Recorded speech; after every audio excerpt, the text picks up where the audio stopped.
Good morning, or good afternoon, or good evening, everybody. Pete Pardo here from Sea of Tranquility. Welcome to another episode of Friday Morning at the Fun House. And here he is, all bright and cheery this morning.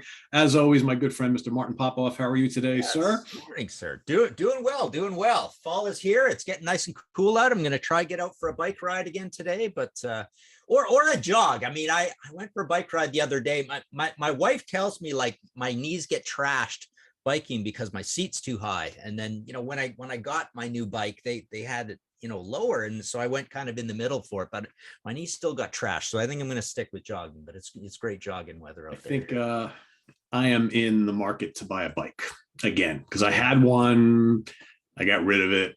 And I think here we are 10 years later, and I think it's time for another one. So we'll see. But they've gotten more expensive, I've noticed. But yeah, oh, for sure. And harder to find. Like the supply is bad. I had my last mountain bike for 30 years. So it was heavy, right? But I didn't care. I was out for exercise, right? I didn't well, that's what it's all about. Yeah. yeah.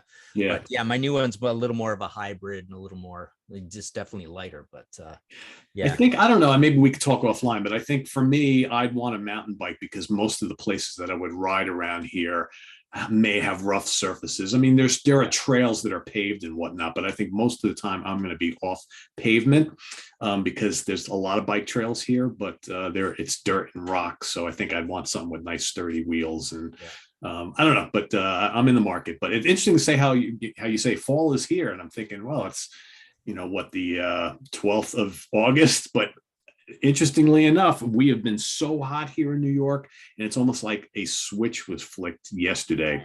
And like I look at the forecast for like the rest of August, and it's like 70s and 50s at night, and it's just like we had brutal heat, and it's just like, okay, that's done. We move on to normal weather now. It's so weird. We get the same weather as you, and it's not very, and it's quite far away, right? Yeah, and, hundreds of miles. Way more inland and all that. Yeah, got the lake to deal with, I suppose. Yeah, very strange. Anyway, we've got a fun show for you today, folks. Martin and I, a couple of weeks ago, were talking about this whole idea of bands that are almost prog, right? Bands that we could make an argument that either some or, a lot or even just a little of their material could be considered prog rock, right? But there's obviously other reasons why the general public doesn't consider them prog rock. But we're going to make some arguments today about why some of these bands and some of their albums might be considered prog. So they're the almost prog bands. So no, we're not talking about Yes and Genesis and King Crimson and ELP and Gentle Giant and all those bands. These are these other bands that kind of maybe float on the periphery, at least for us. So we've each got 5 choices. We're going to talk about some of the bands, some of the albums, why they might be prog, why they might not be prog, and then we'll have some honorable mentions at the end. So I'll have Martin start us off here today, as always. Wow. I mean, this is almost an extension in some ways of our duality about the early 70s and the late 70s. So some of that's going to come into it. And I am going to talk about some of the same bands because inside of those bands, there's the debate, right? And we talked about how, well, I'll leave it for later. But so let's start off with the first one that I like this choice because it almost feels like it could fit in a way, this guy's catalog in your choice, that what you're going to champion as your favorite kind of almost prog, but then part of the catalog fits in my category of what I feel like is my favorite kind of almost prog. And I guess as a sort of a preliminary thing, that was kind of the idea, that we were going to champion a certain kind of almost prog, but there's other kinds of almost progs that we're not going to talk about here. There's progressive metal, there's fusion. I mean, you know your fusion, that's for sure, right? That's kind of an almost prog. Ambient is kind of an almost prog as well, but we've got 2 very specific things where, touched off a little bit, inspired by that episode, where we said, boy, my favorite kind of almost prog is almost as a trend, a different kind of favorite kind of almost prog that you have. So my first guy is Peter Gabriel. So here's a situation where I thought this was a good first choice because, and I want to show you just basically my favorite era of Peter Gabriel, where, it's almost like Well, I don't want to give away what your favorite kind of almost prog is, so I'll stop talking about that side of it. But the interesting thing here is that, obviously he comes from almost the purest prog band you can possibly imagine. I don't know. I don't even think Yes is more pure prog than Genesis. I think Genesis is as pure prog as you can get without any of the eccentricities, right? Because being prog is being creative, and even the known big pure prog bands have various eccentricities to them. Whether it's Jethro Tull with the folk and the flute, whether it's ELP with the honkin' organ and the crazy power trio feel of it. And whether it's Yes with wiry guitar sounds and John Anderson's crazy lyrics and stuff, right? So Genesis really doesn't have that, but Peter Gabriel, so he moves through a period where it's a certain kind of almost prog, but into this where it's almost like, so this exemplifies my favorite kind of almost prog, where you have the infusion of the synthesizers, you have a new waviness, you have a whole different sort of thing he's going for. You have a wackiness, a bizarreness. And it's almost like Peter Gabriel at this point would be scratching his head and saying, well, this is more prog. This is being more prog because it's being more odd and daring and creative than what I was doing in the old days. I mean, he left basically to be more fearlessly and more truly prog anyways, right? Now, whether he did that on the first two albums is up for debate. But when he gets to this, is this prog? I mean, it's generally fairly 4/4-ish. It's not conceptual. It's not super long songs and super short songs and instrumentals. I mean, it's basically all broken into normal songs, but he's doing something completely strange and wacky. And that's what I love about it. It's you think of normal prog and you don't really think of crazy production values. So I guess also my favorite kind of almost prog is where there's a lot of new strange production things going on. So that's why this guy starts off, my list of my favorite kind of almost prog. So my favorite kind of almost prog, in a way, you might say, is almost leaving prog in a certain way and going into a modern feel. I'll leave it at that for now, but that's my first one. Yeah, I mean, it's a fascinating pick because you have to look back and think, do we even classify Peter Gabriel's solo albums as prog strictly because of where he came from? Because there is that Genesis tie. Because if there was if he was never in Genesis, would we even for a second consider those albums prog? Maybe not. Yeah. But when you listen, especially the first couple of albums, in a sense, they are too prog for many mainstream listeners. Because when you really think about it, the general public didn't really start latching onto Peter Gabriel's solo albums till he started having the big radio hits and maybe made his music a little more incorporating pop music and world music, right? Because those early albums, like you said, are weird. They are expertly produced and have all sorts of eccentricities about them. So yeah, it's a fascinating choice. You could debate the Gabriel catalog all day long in this discussion. Mm-hmm. Yeah. All right. So Martin talked a lot about how our lists, our bands might be coming from a different angle. And he's absolutely correct, because I think for the most part, with all of my picks, these are bands who really dabbled in prog, but at their core, they were pop bands who I think loved the classic prog bands, maybe early on emulated them a little bit, and a couple of them existed in the same kind of stratosphere, but went above and beyond that and really moved into other areas and proved that they could be very successful pop bands. So my first choice is Supertramp. Okay, so they released the first two albums, which again, kind of proggy, kind of weird, right? But it wasn't until Crime of the Century that I think the world really started to take notice. And this is, considered by many people one of the great 70s art rock prog pop albums of all time.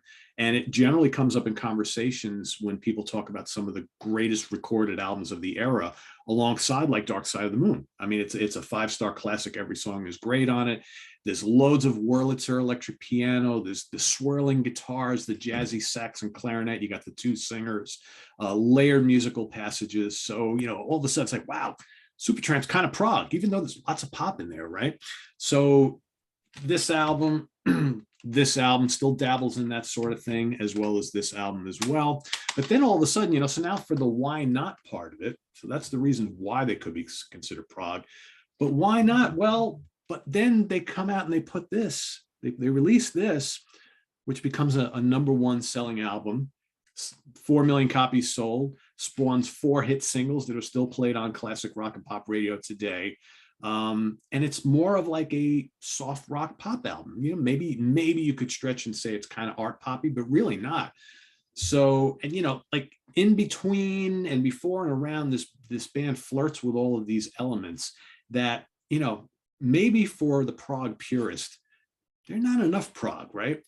But for, you know, for serious pop fans, maybe they're a little too intricate for them, right? But they had their moment in the sun. I mean, this was their big, okay, now we're appealing to everybody. But if you take this out of the equation, now you have a whole bunch of, you know, you have a classic album and a bunch of other weird albums that don't really 100% appeal to any one audience, except for maybe Supertramp fans.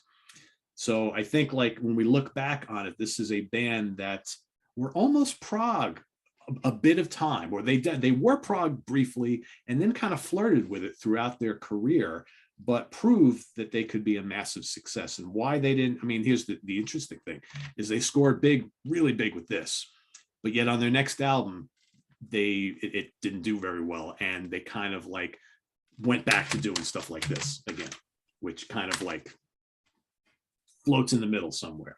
So a really interesting band. It's almost like they never wanted to, you know, they could have stuck with this format, but they kind of did, but kind of didn't with these. And then here it's totally something different. And then they went back to something else. So almost prog, yeah. But it's funny. I've been in conversations with like real serious prog fans who love like the classics and everything like that. And every time I bring up Supertramp, they're like, yeah, okay. And you get that a lot. But then a lot, you know, people who, you know, don't like prog at all are like, oh, but Supertramp, yeah, they're kind of prog. I love them. They have great songs. I hear them on the radio all the time. So that's my first selection, Supertramp. Yeah, it's a great debate, and the you know, the championing of your position, you know, it has to be said that the way it gets championed is people would say it's the strength of song. It's more about the songs. You're supposed to have sturdy songs that people are going to remember and stuff, and people who love Supertramp, or maybe even people in Supertramp, would say prog doesn't have that. They're just all about ego, and it's just all about playing too much and showing how you know, fancy and intellectual we are. But Supertramp has proggy elements in. They kind of look like a prog band. I think the name of the band sounds proggy. Yeah, sure. I think the singing is very thespian, like prog. It's very actorly and painterly, right? They have long acoustic passages and piano, and there's sound effects and stuff. So and you know, just to draw a parallel to Peter Gabriel again, I think Supertramp and the first 2 Peter Gabriel albums have a certain commonality in that they're about the songs. There's, you know, this strong underpinning of prog, but then Peter Gabriel gets to where it's my favorite kind of almost prog. But I think the first 2 kind of sound like Supertramp albums. They're more or less, you know, arty smart pop, where the arrangements aren't, you know, really crazy like you think of, you know, Face Melt and the crazy drum sounds and the synths and all that, and the lots of sound effects and everything. So okay, Well, so I like this arty smart pop. I like that. Yeah, that's kind of what it is, right?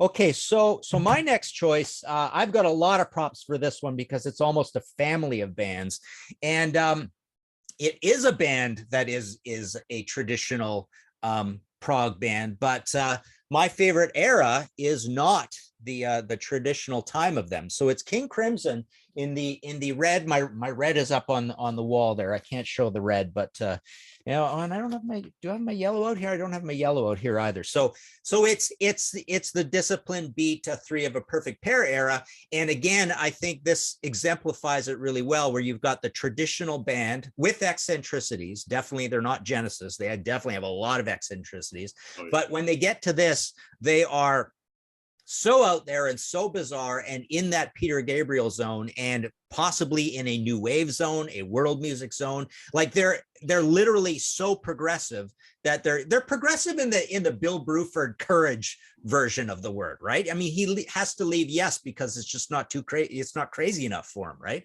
So by the time you get to this, I mean, they are like the music explorers. They are so out there. Robert Fripp is doing a lot of new things he wasn't doing before. He's definitely doing a lot more of the looping and stuff, and some of his noise. Adrian Baloo is in there as this strange guitarist. Tony Levin is fretless and stick and all that kind of stuff.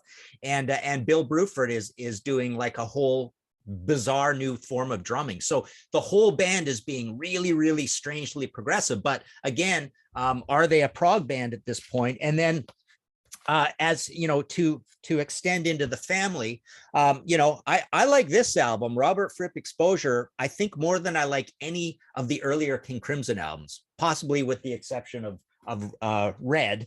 But then, you know, I love these albums. So again, here's Adrian Baloo being new wavy, flippant, somewhat silly. I saw your review of the new one. I mean, you describe him perfectly. That's what I was just grabbing for, because everything you're talking about, it's like, you know, I listen to Elevator's brand new one and I hear little bits of Three of a Perfect Pair and Beat, because those two albums, in my opinion, are fairly different from Discipline. It's almost like it's more compact, it's less daring, but no less enjoyable. It's just, they're just different. And, you know, his, I think, influence on those albums is really, really strong, because he loves the Beatles. He loves kind of whimsical pop songs and things like that. And he's kind of stayed very true to that nature. That was like, what, 40 years ago, pretty much. Yeah. And he's still doing the same kind of stuff and doing it really, really well. Is it, and Prog? You know, virtuoso drummers, and Julie Slick as a bass player, and he's up there and he's doing his looping thing. And so he's obviously a really cerebral, interesting guitar player. David Bowie, Frank Zappa, and all that. And then he gets even poppier when you get to his awesome band, the Bears. And there are proggy elements to the Bears as well. I mean, I think this album's an absolute masterpiece, their second album, and I like the other ones as well. Got them on CD, but this was funny. Tucked into my my stuff. Look at this, a radio interview with Adrian Baloo in this big type, all printed off. It's like, you know, 20 pages or something. Back in the early internet days, did you ever go through that phase where you go, my God, what is this? I got to print this out. This is so much stuff. Right? Yep. People printed out things and stuck them in binders and stuff, and had huge binders full of stuff because they thought, well, this is incredible. I'm gonna lose this if I don't print it out or whatever. Right? It's a little bit like in the early days of streaming and downloading, where I've got some buddies who will remain unnamed, but who thought you had to rip and download when you could get it for free, every album you could possibly get, and burn it onto CDs or put it on your hard drive and stuff, right? But yeah, I thought that was funny. It's like, you know, 20 pages of a Adrian Baloo interview, because I thought, oh man, wow, this is gold. Martin, we could do a whole show on the early days of the internet and what our like reaction to it was, and what we started looking at. Because man, I remember it like it was yesterday. Those first couple, I mean, I didn't even have internet. I had a buddy who had it on a dial-up, and I remember I would go to his house to hang out, and he'd be like, "Oh, did you check out any of the stuff on the internet? There's all sorts of cool things." And he showed me how to go and search for stuff. And I was like, I remember like stumbling upon the Gentle Giant website. I was like, holy crap, look at all these photos. Look at all this. Is this going to be there? If I come back to your house next week, is this still going to be there? Because we didn't know, right? People. I know. I even remember like, wow, these people are debating Rush albums. That's crazy. How do I get involved in this? This is cool. Chat room? What's a chat room? I don't know. It's funny because I think young folks who grew up and, you know, the internet has always been a part of their lives, I think, you know, take for granted what life was like when you didn't have the internet, right? I mean, we didn't have all this information at our fingertips. And when it was new to us, we were like kids in a candy store. It's like, holy cow, look at all this cool stuff, right? Man. So yeah, to recap, it's almost like, my favorite kind of almost prog is so exemplified by those early King Crimson albums, Robert Fripp's solo, Adrian Baloo solo, David Bowie's Scary Monsters, which is my favorite Bowie album because of Robert Fripp, even the Brian Eno albums, which, are those prog? I mean, they are so bizarre. There's barely any drums on them in a lot of places. And if so, it's really, really innovative on synthesizers and stuff. So, you could say that's leaning down the ambient side of prog. Well, it certainly is when you get to Music for Airports and all that kind of stuff. But those amazing albums with the vocals and the songs and stuff, there's 3 of them, right?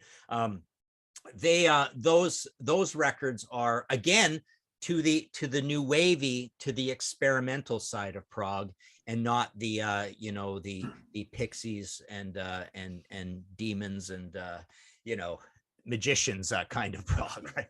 Yeah. It begs the question too, what really was prog in the 80s, right? Because classic prog was dead. So you had all the veteran bands, King Crimson is one of them, who were trying to reinvent themselves in the decade and maybe not even considering themselves prog anymore.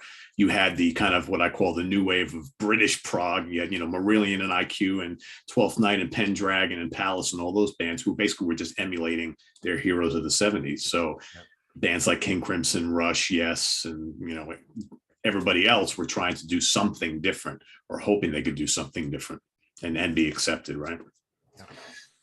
All right, so my next choice is led by a guy who, ironically or not ironically, was the engineer on Dark Side of the Moon, Mr. Alan Parsons. So there's that tie-in right there. He puts together the Alan Parsons Project, which is basically just a project, a collective of musicians and songwriters getting together to release this kind of orchestral prog pop rock music. And, they bust out of the gate, Tales of Mystery and Imagination and I, Robot, 2 really cool concept albums. So, which incorporated lots of use of synthesizers and orchestrations and classical suites and things like that. And multiple, musicians on different instruments and things like that. Lots of vocal layers. But, people who were into prog gravitated towards these albums big time. But, they had the pop hooks were still here in a big way, especially you can start to hear it on here. But the arranging, the production values, just absolutely top notch. And I think that kind of the intricate way of creating these albums really appealed to prog fans, and that continued through Pyramid and Eve. But then all of a sudden they release Turn of a Friendly Card, and now all of a sudden they've turned into a band that can crank out hit singles. And now you get these albums that are still really expertly produced and well executed from a musical standpoint. But now all of a sudden, wow, there's pop hooks everywhere. It's kind of soft. It's not quite as bombastic and, orchestral as the earlier albums. And then, the Eye in the Sky continues that trend. The next couple albums, all of a sudden they've got hit singles. The albums are appearing on top of the Billboard charts. But, it ran its course. So again, a band that started off with as well, you can kind of say that's prog, but then, with each successive album, they become more and more mainstream sounding. And again, this goes back to what we're just talking about these bands who debut in the 70s. And then once the 70s kind of wore on and finalized, you had to kind of change direction and do something a little bit different in the 80s. I'd argue that Alan Parsons really didn't, but they made their music much more in like a soft rock vein. There's still the artsiness there. You could still kind of call it art rock because they've got, all the kind of sweeping arrangements and things like that. But definitely a band that briefly, for me, like when I listen to Alan Parsons Project, I think the almost prog tag is perfect because I can definitely lump a couple of their albums into the prog category. The others are just kind of really good artsy pop albums with like little orchestral arrangements. And I think that's kind of how they're always going to be this band that's like on the periphery. And I think a lot of that has to do with Alan Parsons' work in the prog community over the years and who he's been involved with. And I'll also mention these guys again in a little bit with another band that I'm going to talk about because there's some kind of cool tie-ins. But yeah, Alan Parsons Project is my next choice. Yeah, it's almost like, okay, again, it's about strength of song, but it's almost like he is taking he is taking the keyboard portion of traditional prog and saying, how can I be way more progressive than all those? How can I be so progressive on keyboards and synths and technology that I make those old prog keyboardists look conservative? Right. In a way, Yeah. like it's all about that, along with the strength of song, right? Yeah. And again, it's saying that there are other more healthy ways of being progressive, but also, hey, it should be important it should be important to have great songs, right? Yeah, and quite frankly, this is a point in time where it's like, well, they released a concept album. It's got to be a prog album, right? Because every concept album was tied to progressive rock in some weird way. So that has a lot to do with it as well. But some of the latter period stuff, it's so.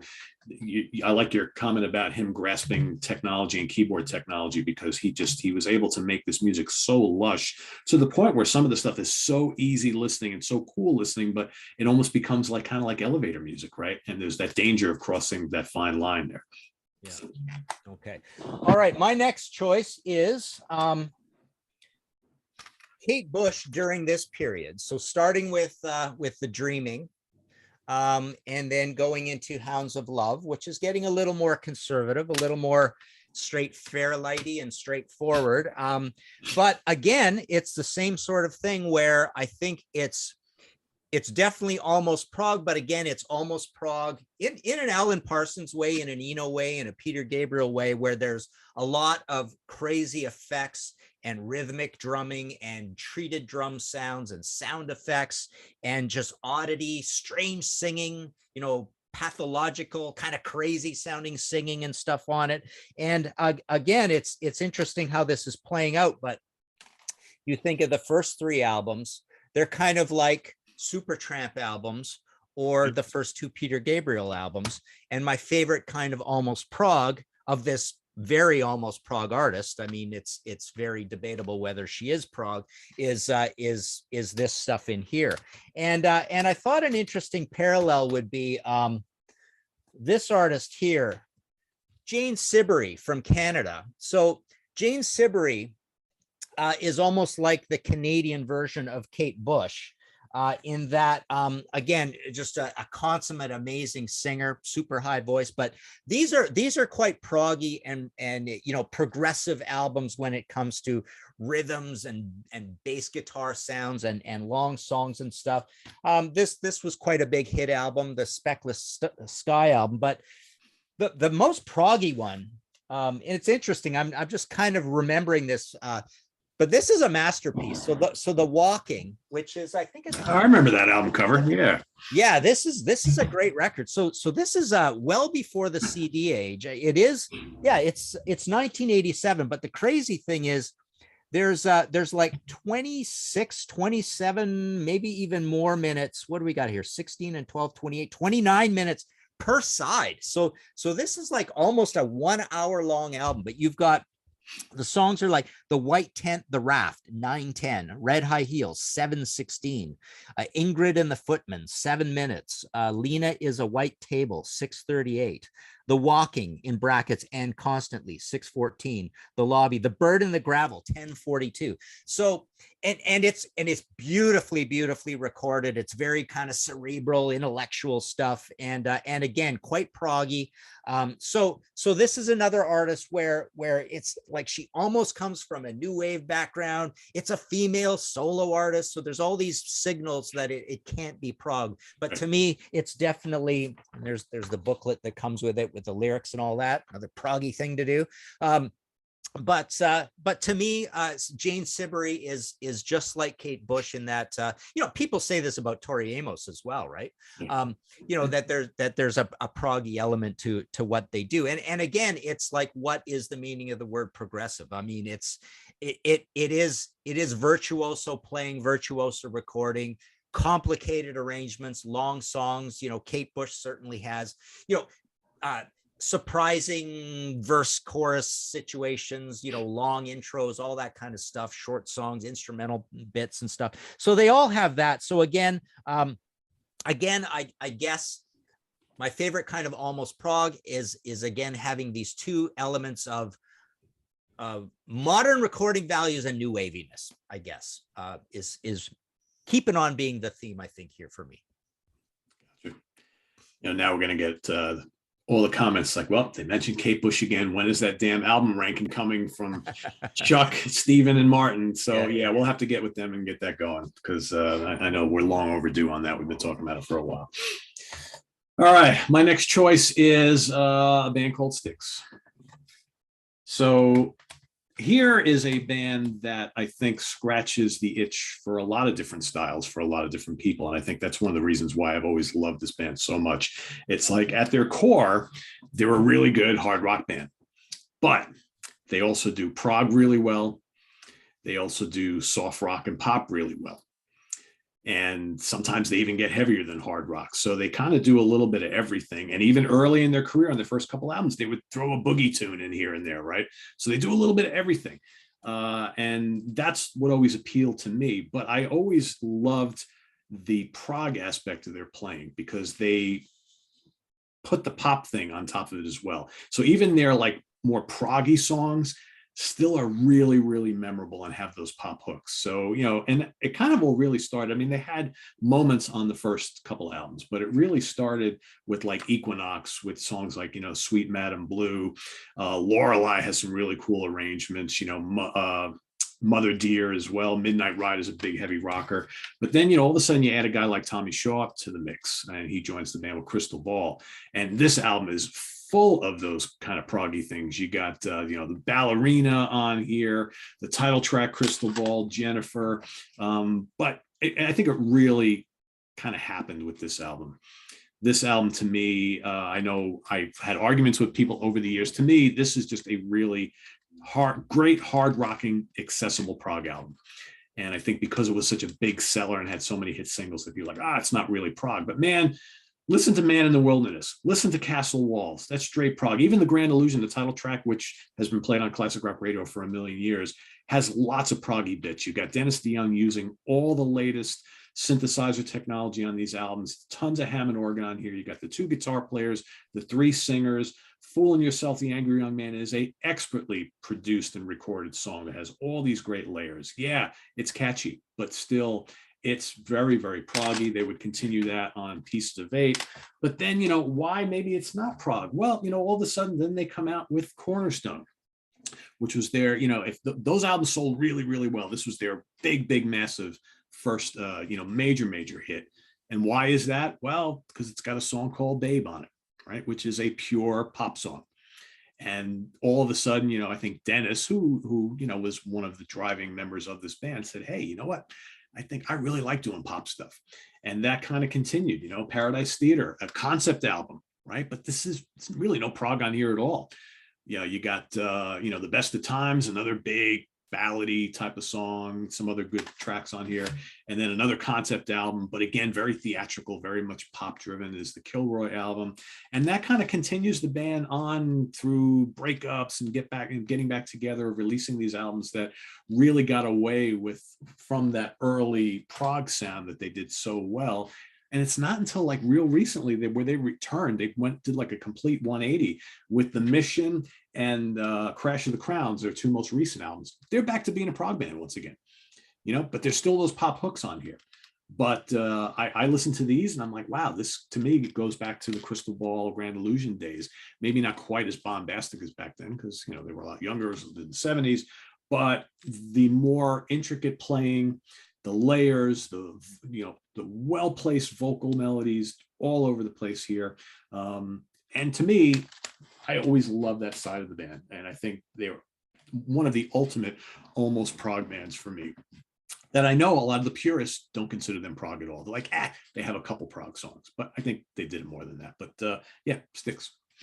Yeah, I wonder if they're an almost prog band for various reasons, for being like ambitious and being like salt of the earth guys from Chicago and thinking we need hits, we want to entertain. And also, does it also have to do with the idea that when the Beatles make a huge impression on you and everybody drums it into you, the strength of song, right? Yeah. Well, Dennis told me that himself. Yeah, he says, the Beatles changed my life and made me want to write pop songs like that. Yeah. By the way, so we had that Cornerstone episode on Contrarians, and Dennis actually called Ralph up to thank him for that, and they had a big long conversation. Ah, how cool is that? Yeah, all about Dennis watches all this stuff. He does. Yeah. Ralph had interviewed him before, but yeah, they had a long conversation. So Dennis saw that, which was pretty cool. But again, the idea is also, are they an almost prog band and not a prog band? Because you have all these different personalities, and they're all putting their stamp on different songs throughout, and they're writing separately and stuff. So that's why you get these demarcated different sounds across sticks as well. But and you think of them as, like I say, Chicago, you think of a Midwest band. You're supposed to be practical with your lives, right? And not be too flighty with they weren't going to give us Tales from Topographic Oceans or whatever. Right. And here's another thing. You talk about the whole Chicago and Midwest thing. I mean, I know a lot of prog purists who have a really hard time calling any American band a prog band, because it's like a pure British thing. Because I know lots of people who are like Styx and Kansas. Kansas isn't a prog band, and I question that, because Kansas to me most certainly is a prog band, just because they had a couple of really big hits. I mean, you listen to all those albums, it's pure prog. They emulated their heroes when they got started. So, but a lot of people are like, nah, prog is a British thing. And obviously other parts of Europe and the world, but definitely not here. Like, because the US bands were so late to the game, and we had so many few prog bands who made it big here. It's not really considered a US thing, an American thing, North American thing. To put you on the spot, I mean, would you say more of your favorite albums of all time are coming from your favorite version of Almost Prog, or are they coming from Prog? All time? Oh, definitely Prog. Yeah. So you definitely love Prog more than your favorite kind of Almost Prog. Right, but I love this stuff too. It's not that far behind. That's a tough question. I mean, it's hard to argue, because I'm going to pick Genesis, yes, King Crimson, Rush, Gentle Giant, classics over some of these, but I have a real love for these albums. It's just it's a different kind of love, right? And I think, and I always want to include some of these. I mean, I'll tell you right off the bat. So like Grand Illusion, the ones that I've already talked about, Grand Illusion and the Crime of the Century, I want to lump in with my favorite prog albums of all time. I do. I have. So it's a tough question. It's a tough question. I can't not pick those true prog albums, but to me, I want to include these like so bad, because I think on just merits of music, right? Forget about whether it's prog or not. I rank Grand Illusion and Crime of the Century up there with, Moving Pictures and, Close to the Edge and Foxtrot and all these other albums. They're all favorite albums of mine. They're all great. When you start talking about what's prog and what's not, well, then you have to kind of divide the lines a little bit. Yeah, it's funny because I would come out and say that what I'm talking about here, my favorite version of Almost Prog, I like more than Prog. And that manifested itself when we did that episode a while back where we just did our favorite prog albums. And I basically threw all this stuff in, right? I just said, wow, this is prog to me, right? So So, okay, so now here's some stuff I wouldn't have thrown in that episode that I'll include here. And so this is representing the even more new wavy side of things. So one of my favorite almost prog bands is Magazine. From the UK, this is Howard Devoto breaking away from the Buzzcocks.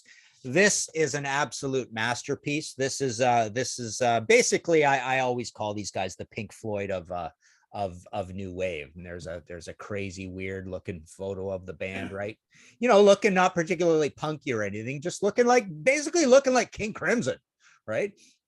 Or late 70s Kinks, right? That doesn't look all that much different from those Kinks albums, right? But very, very daring lyrics and vocals, and there's some horn stuff going on, and really interesting bass sounds and fretless bass and strange, innovative guitar. There's the confusing album called an alternate use of soap. This was called The Correct Use of Soap in the UK with a slightly different album cover. It wasn't die cut like this, but I choose Magazine because I definitely consider them an almost prog band. I wouldn't consider them a prog band, but I wanted to pick them because I think it represents that whole. I almost picked Ecstasy, for example, in this field. Ultravox, Tears for Fears, I don't like, and I don't know much about them, but everybody calls them a prog, and I've almost. heard that, and I never Yeah, got that from them. I know it happens all the time. Split Ends is a bit like that. Japan, David Sylvian, I almost included. David Sylvian almost falls into that Robert Fripp because he's collaborated with him and stuff. So he almost falls into the into that earlier family I talked about, along with Brian Eno. He feels like a Brian Eno kind of guy, but Japan themselves, Teardrop Explodes, Gang of Four is certainly kind of proggy in a weird way, with that really stuttery, strange, distorted, odd guitars on top of these really tribal, aggressive rhythms.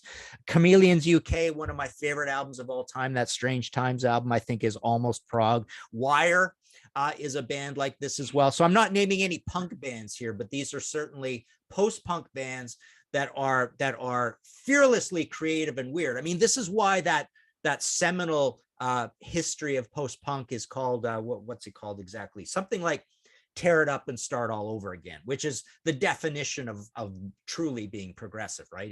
It's being, and at the very top of the list, you almost got to put Public Image Limited, PIL. For just saying none of the rules apply. We're just going to make this music. It makes no sense. It's crazy. Yeah. It's as anti-commercial as you could possibly imagine. But here we are being truly progressive. And that's that whole idea of John Lydon saying, yeah, after the Sex Pistols, what more can you possibly do? Right. You just have to, if you're going to stay in this business, I have to do something that breaks all 15 rules kind of thing. And that's PIL.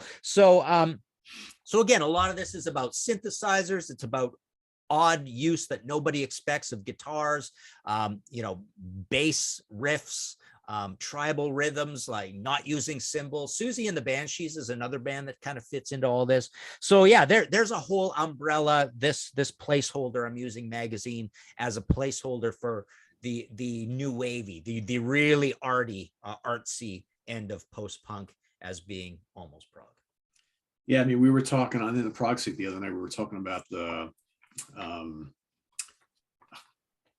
Cardiacs, and how the Cardiacs could be considered for this as well, right? Because their music is just kind of takes that post-punk aesthetic and throws in this really complicated sense of rhythm and arranging. And could that be considered almost prog as well? Because I'm not a huge fan of that style of music, but I've listened to a bunch of those Cardiacs albums, and I'm like, wow, this is out there, but very interesting, very different, and it's kind of proggy. Yeah.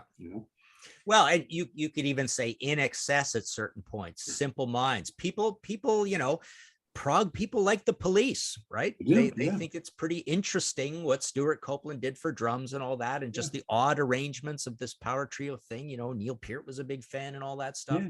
So are there proggy elements to, again, it's just being creative in a whole new way that people don't expect. It's kind of a good, healthy definition of being progressive. Yeah. And I almost picked XTC for this because I think XTC is one of those interesting bands that, for lots of reasons, really appeal to prog rock fans. But yet, when you really listen to their music, it's like it's nothing like any of those bands from the 70s. But because they're doing things so completely different, and they're incorporating so many different musical styles, you can't pigeonhole them anywhere. So is that considered progressive because they're not just taking a, well-known musical form and just kind of, hitting on that? No, they're going in all sorts of different directions and making their own kind of music, right? It's XTC music. It's not punk. It's not new wave. It's not pop. It's not prog. It's not rock. What is it? I don't know. So and they'll do a lot of complicated things because they're complete music nerds and encyclopedic knowledge of music and the history of music. Oh yeah. But they'll do complicated things that most people won't even notice are in there. It's like you got to put the headphones on and check it out, right? What's going on, and that itself. All right, my next choice is the Electric Light Orchestra, ELO for short. That's what I'll call them here. So this band basically formed out of the ashes of The Move. The Move were a very fascinating late 60s, early 70s band that incorporated like classical music and like Beatles style pop, because the members, Roy Wood and Jeff Lynne, huge fans of the Beatles, chamber music, and old 50s style rock and roll, and psychedelia as well. Their albums very psychedelic. That band breaks up, and then they form the Move. So it's basically initially it's Jeff Lynne and John Abel, Bev Bevan, and God, I just named them. I'm drawing a blank, Martin. Roy Wood. So it's the three of those guys, and basically a continuation of the Move. However, like especially on these first couple of albums, very, very avant-garde sounding, very much incorporating classical and chamber ideas, utilizing cello and then violin. And then Roy Wood winds up leaving and goes on to do even weirder music. Now you got Jeff Lynne basically fronting this band, and he's a huge, massive Beatles fan. So they kind of move a little bit away from that whole kind of like chamber rock orchestra thing on albums like On the Third Day. And here comes the pop, here comes the more standard rock instrumentation, but still utilizing the strings. They put out the concept album El Dorado, which is like, a big, orchestral classic, again, utilizing all the violin, the concerto type of thing. But underneath it all is some really, really great pop songwriting. And that would come out on Face the Music. All of a sudden now, disco's starting to happen. So now they're incorporating kind of like disco elements with pop music, with rock, with classical. A New World Record, considered a classic by the band. And I think it all really peaked for this band with Out of the Blue, a double album, which still incorporates all this classical elements, but lots of, Richard Tandy's been in the band now for a couple albums, and he is like a master of utilizing all sorts of different keyboards. So again, incorporating the technology, long suites on here, pop hooks, some of the disco element. And all of a sudden now you have this band that was doing kind of weird, kind of chamber rock, classical pop music that was, all right, it's odd, but it's kind of proggy because it's different. And now all of a sudden they're becoming this like machine that just putting out can't miss singles, albums that are really enchanting, that are appealing to a broader audience. And then from here, it's like, are they still prog? Well, after this, and some might argue that this isn't, I still kind of think it is in a weird way. But after that, they definitely became more of just like a straight pop band, even though they were still doing, like in the 80s, they did some more concept-y type things, then eventually broke up. And now Jeff is manning the band again. It's not really a band. It's kind of him just basically putting out albums that aren't really orchestral anymore, aren't really proggy anymore. They're just good pop albums that have a similar sound, because he was, ELO, he was the sounds, the voice, the songwriter, he wrote all the songs, but they're no longer really an orchestra anymore. It's just kind of like, Jeff Lynne's ELO. So they play the hits, he releases new music, kind of sounds a little like it, not as adventurous, but I think a really cool band. And out of, I think, all the ones that I'm talking about today, a band that really, really did something kind of different from all the others. Again, is it prog? Maybe it's almost prog. I don't know. Not quite sure. Somewhere close. Yeah, it's interesting. I almost say that the closest analogy to those guys is 10cc. So you've got these music nerds that are being proggy, but they're almost too cool to make it too showy and too obvious. So their progginess, it's all behind the scenes. It's all in really interesting recording techniques and arrangements and stuff. But they're saying, we want to make this music look easy, but behind the scenes, it's not easy at all, kind of thing. Right, because this is all about the arranging, right? So there's no, you listen to all these albums, there's barely guitar solos here, right? Occasionally you might get this kind of cool little violin passage, or, the cello comes in, dun, dun, dun, dun, dun, dun, dun, all this kind of little weird stuff. There's no real keyboard solos, occasionally you might have a quick little passage. So it's really, a lot of this stuff is like the anti-prog, but yet it's so richly layered and produced with all this use of all these technologies and the strings. It's just like, it is progressive, because it's not like simple, rock or pop music that you hear on the radio. There's so much more to it. But is it like, yes, prog, or like Genesis, or it's nothing like any of that stuff. But then again, he is such a fan of the Beatles, and there are a lot of people that'll argue that the Beatles was the first prog band, right? Because of a lot of the things that they were doing. So, I mean, this whole, what is prog goes round and round and round and round. Yeah. It's just crazy. It's almost like they're trying to play a trick on the public and say, oh, we're going to sell the public prog, but we're gonna put so much sugar on it that they're not going to know that it's prog, right? Right. It's like, oh, a million of you bought our album, and our 3 of our songs are on, we're top 10 hits, but you don't think it's prog, but yeah, you're actually listening to prog. We fooled all of you, right? Yeah, funny.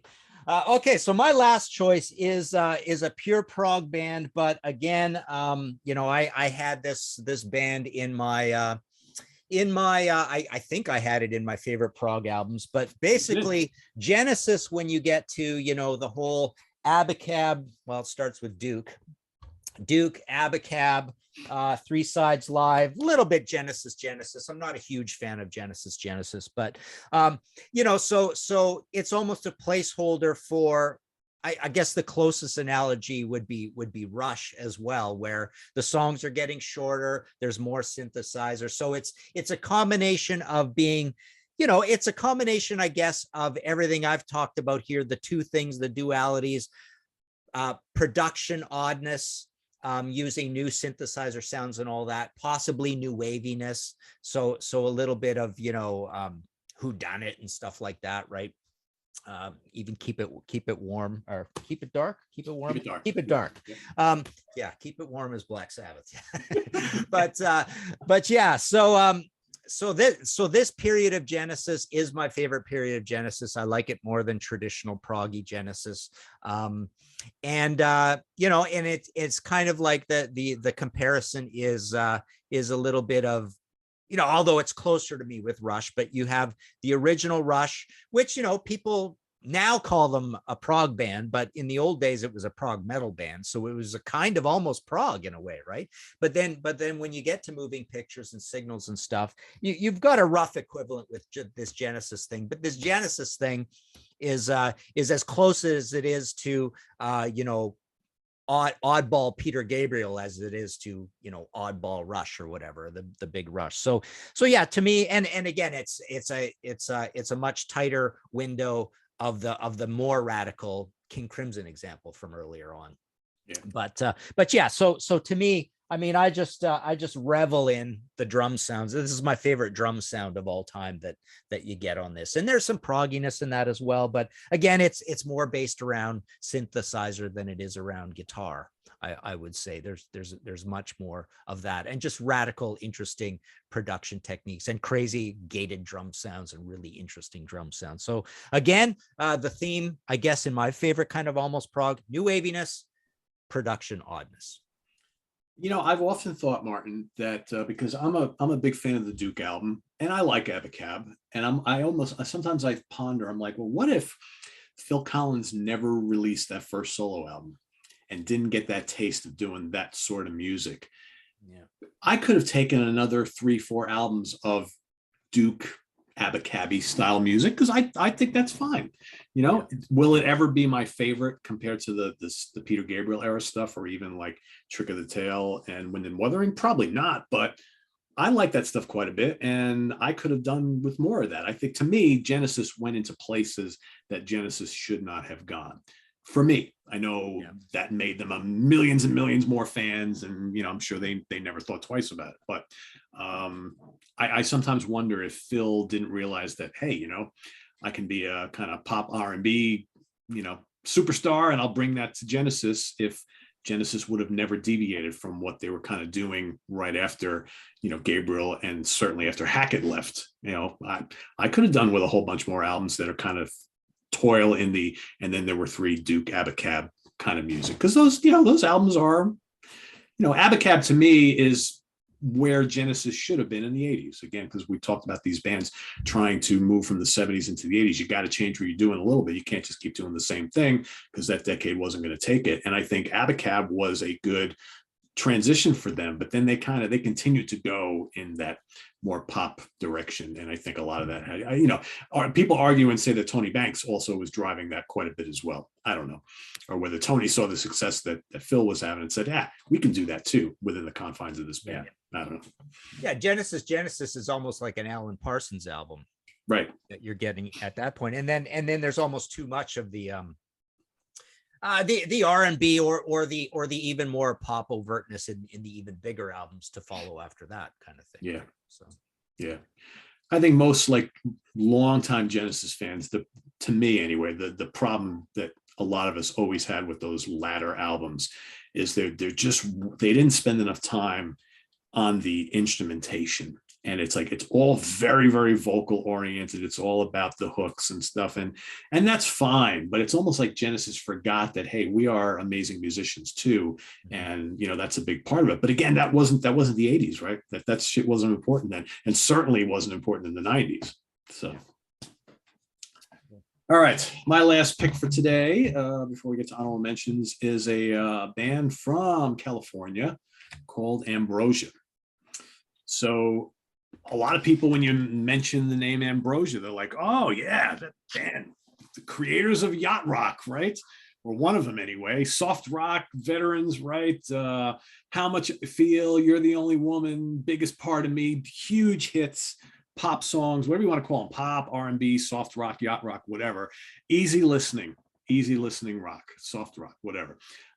These guys on the first album, and certainly on the second album, Somewhere I've Never Traveled, this is 70s prog right here, but it's accessible. So, these guys loved bands like Yes and Gentle Giant. They totally emulated their heroes. These guys were studio musicians, fantastic players. And, you got songs on here, nice, very complicated song, but a lot of hooks on here. You got, Make Us All Aware, Mama Frog. This album is really complicated and really, intricately layered, but it's still easy on the ears. It's still easy listening. They kind of carried that over with the second album, but here you're starting to see more of their songwriting really coming out, the vocal harmonies and things like that. And then, with the third album, Life Beyond LA, and without a doubt, their big, huge album, which was 180. I mean, look at that album cover. Does that look like a bunch of prog guys? No, that album cover is probably even worse than Love Beach, or on par with it. So, they look like LA guys, and this album is all full of like just standard rock, pop and R&B stuff, and a complete 180. It's appropriately titled, complete 180 from here. But you can't. I always, again, so many people think Ambrosia and all they think of those hits is like, oh, they were just a pop band, and I always have a hard time convincing people, well, go listen to those first two albums. It's like, oh, that's not the same band. It's like, it's the same band. All right, but that was during their prog phase. So, and again, they never went back to that ever again. And I know they still, because I think they still tour in some configuration or another, and they probably play some stuff from the early albums. But they're going to bank on and continue to lean heavy on those hits. And also, to kind of tie in what we talked about before, members of this band were hugely involved in what was going on with the Alan Parsons Project albums. So Alan Parsons worked with them from a producer standpoint, as well as they appeared on some of those early Alan Parsons Project albums. So again, they were into this whole kind of almost prog scene quite a bit, until they got the one big hit, and then it was like, okay, we can do more of this. So, and then yacht rock is created. So there you go. Yeah, and again, 10cc comes to mind, but then you get to the California thing. Steely Dan is almost a prog band, right? And yeah, I have them on my list. Other yacht rock bands are in that. Yeah, because a lot of those yacht rock bands have elements that could, be a part of this conversation. I mean, Steely Dan, it almost became one of my five here. But then I'm like, you listen to Steely Dan music, it's like, this isn't prog at all. But because it's so different and so intricately layered, there's so much jazz influence. You got jazz, you got R&B, you got rock, you got pop, but it's so well produced and arranged. It's like, this is not standard music by any means. Yeah. Isn't that what progressive means, right? That it's you're going beyond, you're progressing beyond, normal song structures to do something completely different. Yeah. So I mean, I hear a lot of prog people talking about how much they love Steely Dan because it is so different, and how can you not consider them? Yeah. I don't know. Cool. You got any others you want to throw out there? Not really. I mean, I think I kind of put most of mine in under the umbrella of, but well, okay. So in my notes, I've got Peter Hamill solo versus Vandergraaf, but I like both of them a lot. I've got written down, I didn't mention other kinds of prog jam bands are a form of prog. Grateful Dead is an almost prog band. 100%. Yep. Yeah. In many ways. And I do like Grateful Dead a lot. I know we both agree kind of on City Boys being part of this whole thing. Yeah, for sure. Pomp rock. I mean, we haven't said pomp rock yet, but pomp rock is a form of almost prog. When you get to your New Englands and Aviaries and 707 and Touch and all those bands, right? Yep, Trillion bands that have a big kind of a pop. There's some hard rock to them as well, but they seem to really like their frilly keyboards a lot, right? Yeah. And in that same way, Styx kind of fits into that. Yeah. In a way, that's why the whole pomp rock thing, even Angel, right? A lot of these big Angel, Aviary, Trillion, 707. I mean, they kind of New England. They're right there, I think. Yeah, right there. And Angel starts off as an almost prog band, as a prog metal band, and then they become a pomp rock band at the end. Yeah. How do you feel that Max Webster fits into this whole discussion? That's an excellent one as well. I mean, they totally, to me, I always describe them as a cross between Frank Zappa, Blue Oyster Cult, and Cheap Trick, which is kind of bizarre. But actually, if I was to pick one band that they remind me of, it's Styx, actually, because it's that perfect mix of pop, keyboardiness, prog, and hard rock all together. So all the elements, it's a lot of elements. So you're not going to find too many bands that have all these elements. And again, Blue Oyster Cult's a pretty close thing as well. So yeah, you definitely, I would definitely put them with Styx. So in that respect, I definitely kind of find a pomp rockness to them as well. Yeah. That's an excellent choice for an almost prog band. So a couple others to throw out there. Utopia. Oh yeah.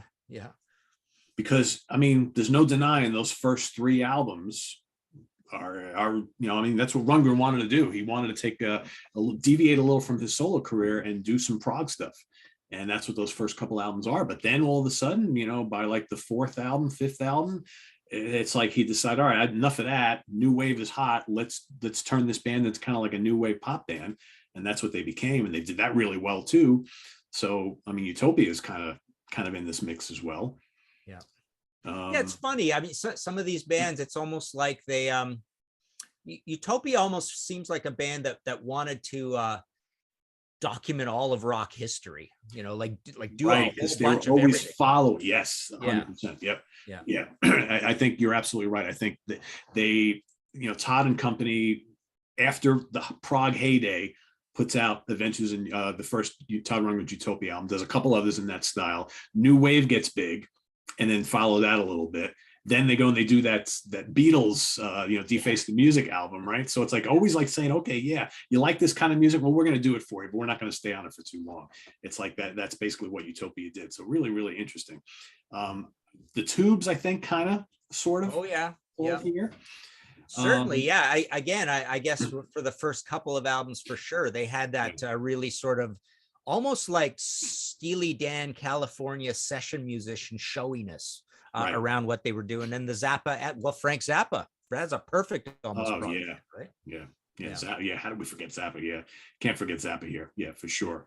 Two others that actually three others. Toto at times fits in. I think Toto is kind of similar to Ambrosia in that I think people remember more the big, huge pop hits and forget that they have a bunch of albums that really nobody bought. And the reason nobody bought them is because they would follow up a album that's very accessible, full of hits, with like basically prog albums that are darker, less leaning on all the hooks and showing off their instrumental abilities, because all these guys were expert studio musicians. So Toto, I think, can be discussed here. How about Uriah Heep? Yeah. Well, now you're going down that all together, bands that have been called almost prog bands are Heap, Deep Purple, Led Zeppelin, Black Sabbath, every one of those. Because they're coming out of that, Deep Purple sometimes wants to call themselves a jazz band or a jam band. Right. Black Sabbath wants to call themselves a blues band or a rock and roll band or whatever, right? But yeah, all of those, and I guess Heap would be the most, but people talk about Sabotage, Sabbath, Bloody Sabbath, various Deep Purple songs, and the things Deep Purple do on stage, the improvisation and all that, I guess you could say is part of Prog, the super long songs.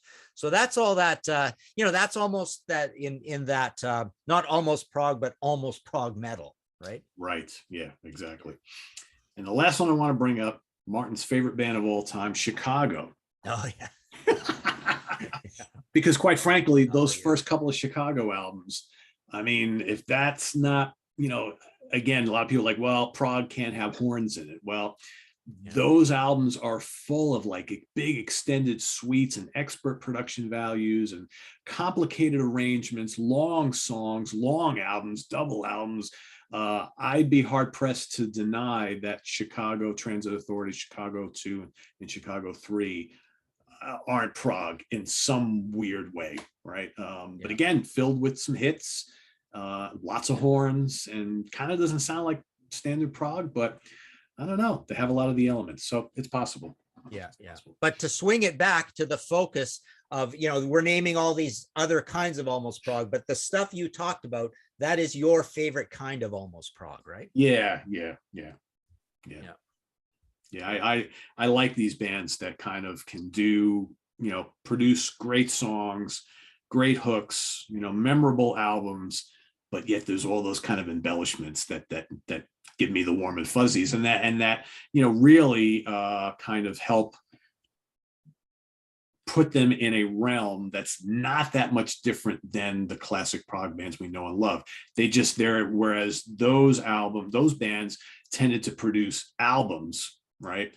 These bands are producing albums, but they're also memorable because they have those fully engaging songs. So there's a lot of the musical qualities are there.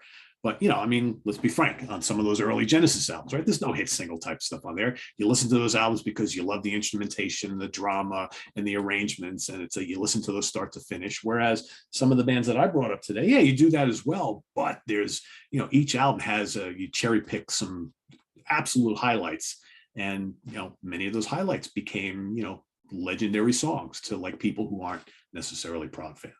Yeah. And I think if you did this with the Hudson Valley Squares, you'd get favorite kind of almost Prog would be like Opeth, Mastodon, Siapus, Dillinger. Rush, yeah, exactly. Yeah. Because that's another kind, Meshuggah, that's another kind of almost Prog, right? Right. Yeah. I mean, I floated this idea in the Prog seat guys. But a lot of these type of bands, I don't think really appeal to most of them.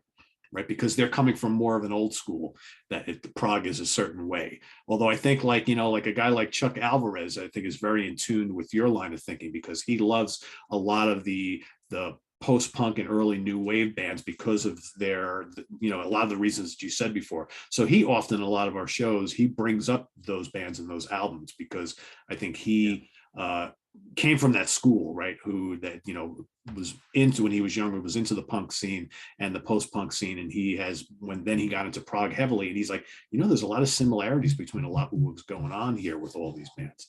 So it's just interesting where people's gateway to Prog was and how that affects what they feel and believe can be considered Prog or not. Everybody's definition is different. And Prog is continued, to this day, in all the years I've been listening to this style of music, to this day, it's the most puzzling style of music to really explain, because everybody has a different definition, and none of them are right or wrong, right? It's just, and I've heard people call the weirdest bands Prog that I would never in a million years call Prog. Exactly. I people have asked me over the years, why don't you do a Prog record review book, right?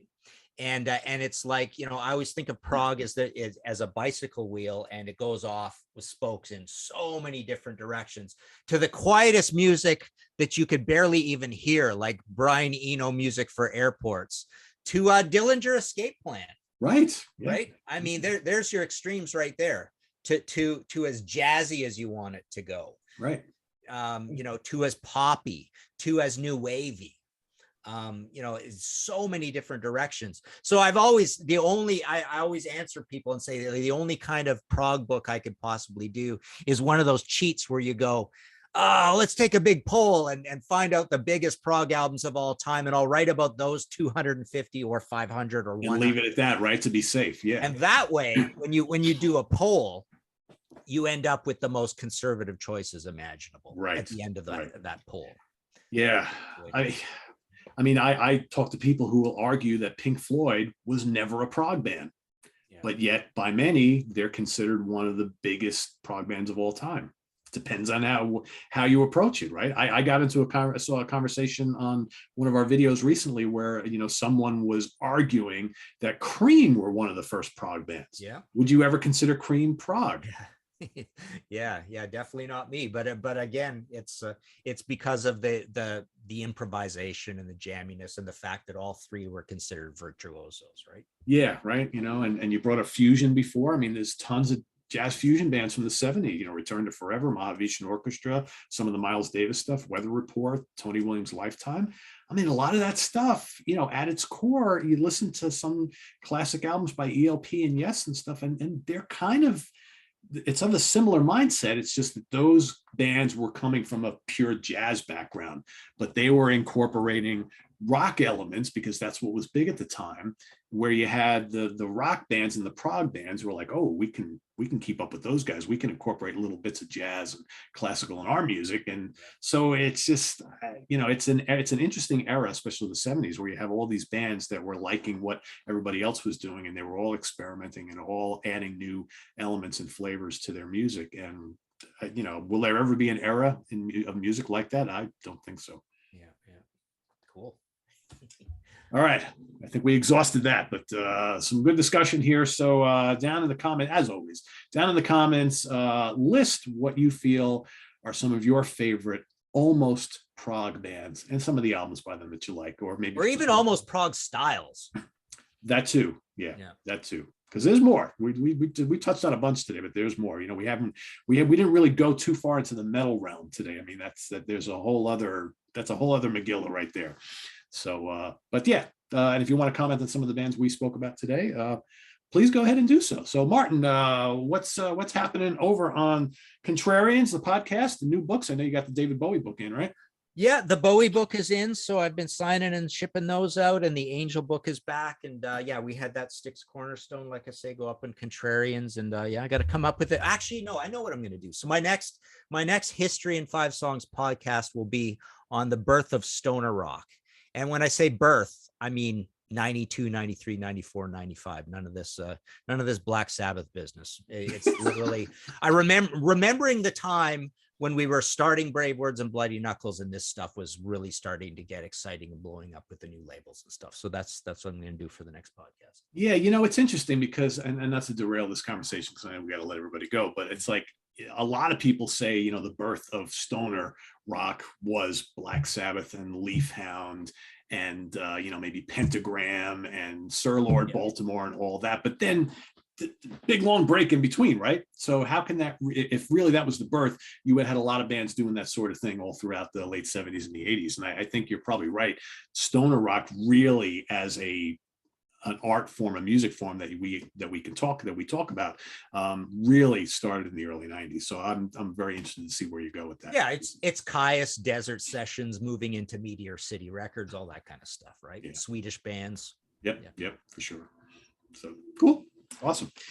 All right, everybody. So thanks for watching. Please hit that like button if you haven't already. Please do that before you leave. And also subscribe if you haven't, and click on that notification bell.